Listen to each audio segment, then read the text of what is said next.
Okay, all right. So we have learned some confusing tags in the previous video.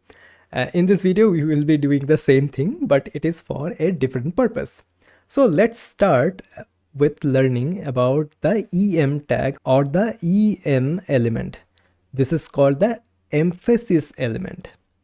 Now I'll just copy paste once again this code. And what it does basically, whenever we want to emphasize a piece of text inside of our sentence or inside of our paragraph, we use this tag, which is called the EM tag. So if I just go to my code editor and I'll just paste it out here, hit save, Prettier will do its stuff.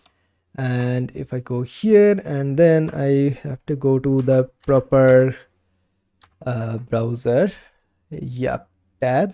So now as you can see here, like get out of bed now, or we had to do something about it.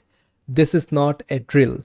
So these elements here, it is having some sort of emphasis on these words, like we had, this is not a drill, and so on.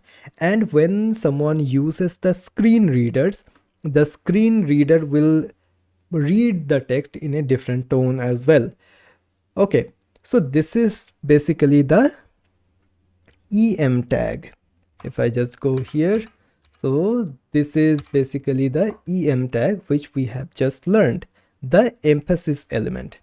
Now previously we had another tag which is called the I tag to italicize the text. So let's learn about that as well. But now it was basically the italic tag before, but now it has the name of the idiomatic text element. And what it does, basically it italicizes the text. That is all. So here we have many of the things here. So the use case which I can think about is that whenever we want to, like suppose we want to write some sort of italic text, mostly inside of the like the journals or something like that, when we want to write the scientific names of some animal and so on. So I can just go to another tab, which is this one. So as you can see, this is the Wikipedia page for blue whale. And here it has this scientific name which I will not dare to pronounce right now, but anyways, you get the idea. So whenever we want to do something like that, we just want to italicize the text, we are using the I tag. So if I just copy this text basically and our tab, okay, now I can do like I can do a p tag and say like I want to see, and I can paste that. Now this is the blue whale, and now this blue whale can be boldened by the b tag, or I can use the strong tag. But again, we have to think carefully what it should be. It should be the b tag, right? Whenever there is a strong importance of something, then we use the strong tag. So I'll just do the b tag here, and I can just okay,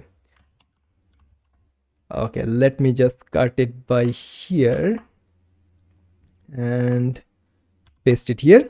And now to italicize this piece of text, right, this is the scientific name of the blue whale.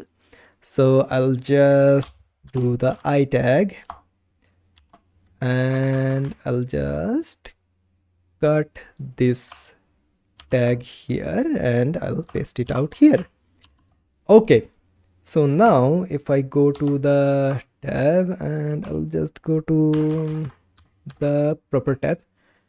Okay, so what we can see here, like, hey, I want to see the blue whale, which is bold, and we have this like this italicized scientific name of the blue whale here, which is awesome. So I hope you are able to understand this. I know this is a little bit confusing, and also again, as like the b tag, the I tag is not used that much while building the HTML like pages or HTML documents, because again we usually use the span elements, and to style that we can use CSS to style the text there. Okay, so I hope you are able to understand that. And if not, please let me know in the comment section. I'll definitely do as much as I can to help you. And yeah, this is basically it. And if you are not able to understand that and it is sounding a little bit more confusing and so on, please do not worry. It is not that much used while creating the web pages, but it is something which you should know and you should be aware of. So that is the main reason I am showing these tags to you. Okay, so I believe this is it for this video. Let's catch up in the next one.